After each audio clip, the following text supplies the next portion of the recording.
दोस्तों, आज हम इस वीडियो में बात करेंगे दान के महत्व के बारे में।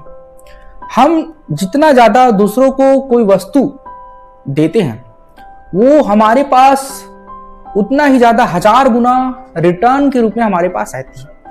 यदि आप किसी व्यक्ति को, किसी गरीब को धन देते हो, तो ये आप समझ लो कि यदि आपके पास वो धन हजार गुना रिटर्न होकर आएगी। साथ में यदि आप किसी को दुख देते हो, किसी को परेशान करते हो कोई, तो ये समझ लो कि आज वो दुख, वो परेशानियां भी आए ना आए, लेकिन भविष्य में कभी ना कभी या अगले जन्म में, जैसे कहते हैं ना, पूर्व जन्म के कर्म आपके के लिए ये हो रहा है, तो ये वो क्षण कभी ना कभी जरूर आता है। तो दोस्तों, आपने सुना ही होगा, हम जितना ज्यादा किसी व्यक्ति को जो चीज देते हैं, वो हमारे पास हजार गुना बढ़ करके रिटर्न के रूप में वापस हमारे पास ही आती है। यदि आप किसी को धन का दान करोगे, तो कभी ना कभी वो हजार गुना रिटर्न होकर आपके पास आएगी। यदि कोई गरीब है, जिसको सच में उसकी जरूरत है, या चाहे आप अन्न दोगे, तो अन्न भी आपके पास हजार गुना बढ़ के आएगी। धन दोगे तो धन हजार गुना बढ़ के आएगी। और साथ में यदि दोस्तों ये नियम उसके लिए भी लागू होता है कि यदि आप किसी व्यक्ति को दुख दे रहे हो, जो गरीब है, जो मासूम है, उसको भी दुख दे रहे हो, पीड़ा दे रहे हो, तो वो दुख आज नहीं तो कल कंफर्म है कि वो आपके पास हजार गुना रिटर्न होकर आएगी और आपको दुखी करेगी। इसलिए किसी को दुख ना दे, परेशान न करे। जो मासूम है, जो ईमानदार है, उसे सताए नहीं, क्योंकि आपका कर्म का जो सिद्धांत है वो कभी ना कभी आपके पास आएगा और आपको वो पीड़ा, वो दुख जरूर देगा। कहते हैं ना कि यदि वो इस जन्म में वो दुख नहीं आया, तो अगले जन्म में वो दुख आपके पास आएगा। इसलिए कहते हैं कि पूर्व जन्मों का कर्म भी आपको अभी प्रभावित करता है।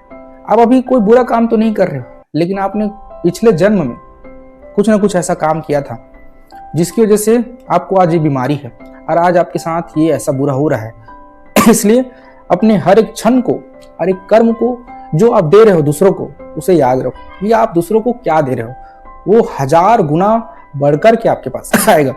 इसलिए जीवन में चाहे आप धन दान कर रहे हो जो गरीब है, चाहे अन्न दान कर रहे हो, चाहे आप गौ सेवा कर रहे हो, चाहे और कुछ भलाई का काम कर रहे हो, चाहे वृद्ध महिलाओं की आप सेवा कर रहे हो, या फिर आप ऐसा कुछ काम कर रहे हो जिससे कि किसी की बीमारी ठीक हो रही हो, जिससे लोग स्वस्थ हो रहे हो, उनके दुख दर्द कम हो रहे हैं, उनकी मानसिक शांति जो है बढ़ रही है, उनका यदि डिप्रेशन, तनाव है, वो दूर हो रहा है। ऐसा यदि आप कुछ काम कर रहे हो, तो आप खुद सुखी रहोगे, खुद प्रसन्न रहोगे, आनंदित रहोगे, क्योंकि आप दूसरों के दुख को दूर करके उन्हें सुख दे रहे हो।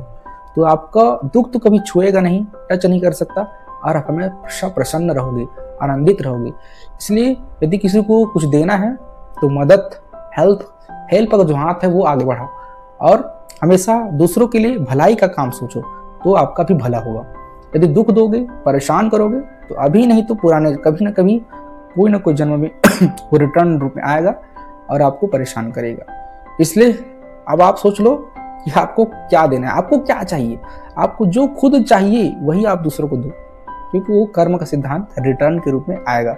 लोग हंसी मजाक में दुख तो दे देते हैं दूसरों को, और सोचते हैं हम बड़े बड़े लोग जो पॉलिटिकल, जो नेता बन जाते हैं, जो बहुत बड़े पावर में चले जाते हैं, पुलिस बन जाते हैं, लोग ये सोचते हैं कि हम इन लोग को भ्रष्टाचार कर लें। बड़े बड़े सरकारी अफसर वो कहते हैं कि हमें पता नहीं चलेगा हम किसान के साथ हम क्या धोखाधड़ी कर रहे हैं, हम किसी गरीब के साथ कैसे धन लूट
धन्यवाद।